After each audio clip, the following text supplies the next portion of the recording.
નમસ્કાર દર્શક મિત્રો, આપ નિહાળી રહ્યા છો N24 ગુજરાતી। તો નજર કરીશું આજના મહત્વના સમાચાર પર। બીબન ચેરિટેબલ ટ્રસ્ટ દ્વારા ગરીબ વિદ્યાર્થીઓને નિઃશુલ્ક નોટબુક વિતરણ। આમોદ તાલુકાના દેરવા ગામની સરકારી શાળાના વિદ્યાર્થીઓને પણ નોટબુક અપાઈ।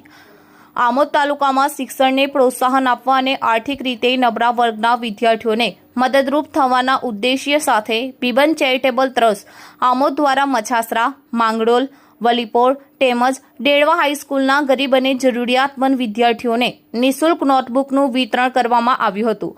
આ પ્રસંગે ટ્રસ્ટના આગેવાન ઇબ્રાહીમ મોહમ્મદ શેઠ ઉર્ફે બચુ શેઠ ઉપસ્થિત રહ્યા હતા। શાળા પરિવારે તેમનું ઉષ્માભર્યું સ્વાગત કરી ટ્રસ્ટ દ્વારા કરવામાં આવતી તેમની સેવાકીય પ્રવૃત્તિઓની સરાહના કરી હતી। વિદ્યાર્થીઓને અભ્યાસમાં કોઈ મુશ્કેલી ન પડે અને તેઓ શિક્ષણ ક્ષેત્રે આગળ વધે તે માટે ટ્રસ્ટ દ્વારા દર વર્ષે નિઃશુલ્ક નોટબુકનું વિતરણ કરવામાં આવતું હોવાનું જણાવ્યું હતું।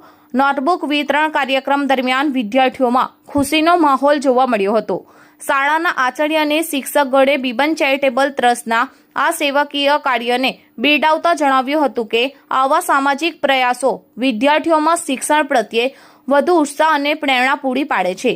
ઇબ્રાહીમ મોહમ્મદ શેઠ બચુ શેઠે જણાવ્યું હતું કે ટ્રસ્ટ હંમેશા શિક્ષણ અને સામાજિક કલ્યાણના કાર્યોમાં આગળ રહ્યું છે અને ભવિષ્યમાં પણ જરૂરિયાતમંદ વિદ્યાર્થીઓને વિવિધ પ્રકારની શૈક્ષણિક સહાય પૂરી પાડવાનું ચાલુ રાખશે। કાર્યક્રમના અંતે શાળા પરિવાર દ્વારા ટ્રસ્ટ અને તેના દાતાઓનો આભાર વ્યક્ત કરવામાં આવ્યો હતો।